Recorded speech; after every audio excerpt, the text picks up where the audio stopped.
First Look wasn't the only convention to go to over here. On Sunday the 3rd of October we actually went to a different one, didn't we, Mark? Oh yeah, we did, Seb. After having seen some new stuff, we just had to get a retro fix too. Luckily, that Sunday, there was a retro convention being held in Apeldoorn. Together with Seb and Custardo, another YouTuber and a longtime friend of mine, we went there to check it out and spend way too much money. Yeah, well, one of us had trouble holding himself in at least. Just a little bit, but there was just way too much neat stuff there. There were a lot of great things to be had for sure, and some very unique and unusual items were on display. So let's talk a bit about the highlights that we spotted and got on camera. Mark, why don't you start off with that object which you want to decorate your garage with? Right, the MAME cabinet we saw there. These are important Sega cabs modded to run MAME on a 486 CPU. They offer different models, and for around €600 it's a nice deal for the hours of entertainment such a cab can give. I'd really like to get one of these, or a custom build one for in my garage.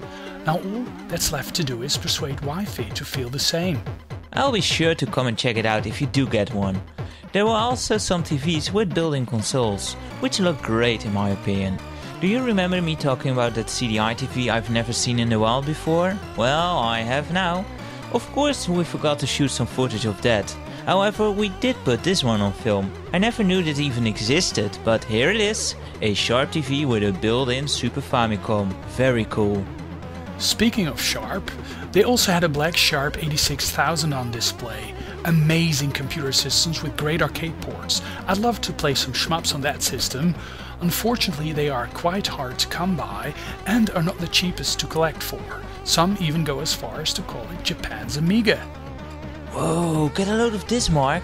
It seems they have a ton of Odyssey 2 stuff over here too. Oh, you mean what we in Europe call the video pack? Wow! There's that homebrew Spider-Man game running on a special French RGB-enabled system called the Yo Pack, which has a great picture quality but a different design.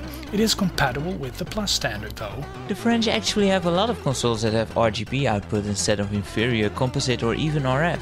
A good example is the Atari 7800. Yes, I've got several of those systems, but only the French one has RGB out, and it sure looks great.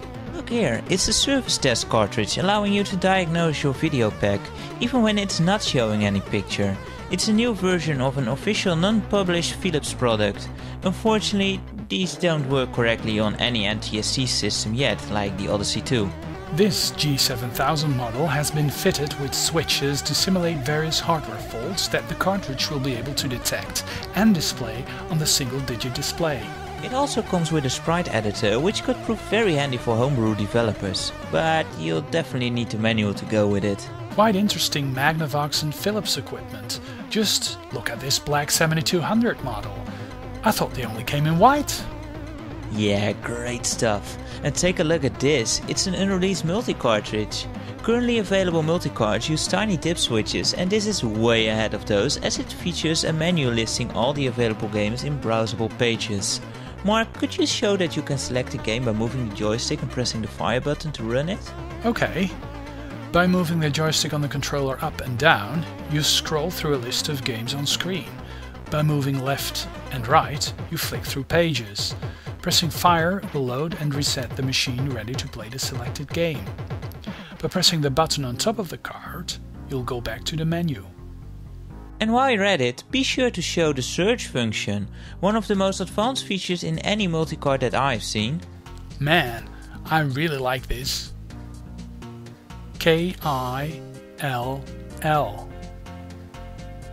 A great game of killer bees. What's this number, 51? Or no, 52, right? This is the unreleased Mega card, and this is the creator. There's even more games and hardware coming out for the Odyssey 2 video pack than when the system was still commercially available. Hey, I see they have a stack of original orange dual-screen Donkey Kong Game & Watches. They do seem a bit overpriced. And they're not in the best condition. I don't even like them that much.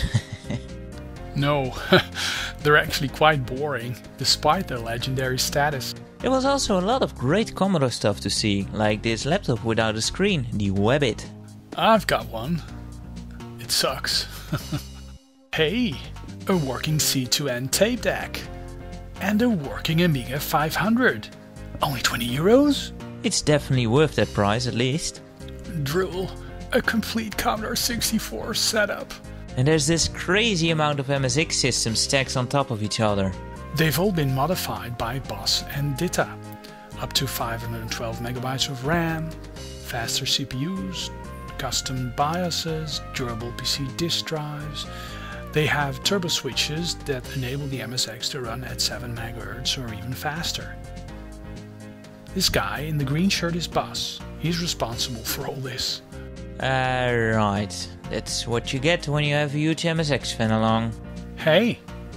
This is actually a board game that was recently shown on some YouTuber's channel. I forgot. It was Bib's Game Room, I think. Tanuki KGA actually did a video on it too a long while ago. I didn't expect to see something like this anytime soon. You could also find some Vectrex stuff. They also had a bunch of homebrew games for that. Another system that gets more games released for it now than back then. Oh yeah, great system too. Wish mine were working. I'm sure you'll be able to get it fixed sometime soon. Oh, I hope so. Well, these were the highlights that we caught. Of course, there was a lot more, and everything was spread over 3 holes actually. Most were, however, the usual suspects. Let's just say that if you want to beef up your sports game collection, this would be a great spot to go shopping. Yes, a lot of very common items. Some of the prices were rather high though. Was there anything you really missed, which you would have liked to see more of? Well, I was actually hoping to find some Atari 7800 stuff, but there was little to none. Finding it online is very hard, since you usually end up finding 2600 stuff because of the backwards compatibility. Getting more 7800 specific games over here in Europe seems to be quite hard. How about you? Well, I would have actually liked to see some more CDI stuff, but there was very little of that too. We did find that one collector, but he didn't have too much of interest either. Yeah, funny how some of these collectors work. He didn't care about an obvious dead timekeeping battery, just as long as he had the system. Yeah, there seems to be this real divide between collecting and playing. It's funny to hear the different sides converse with each other too. Hearing someone complain about a high price for a box when he just wants to play the game, and then hearing the seller giving a bit of a disgruntled, "Oh, you're a player." It's pretty funny actually.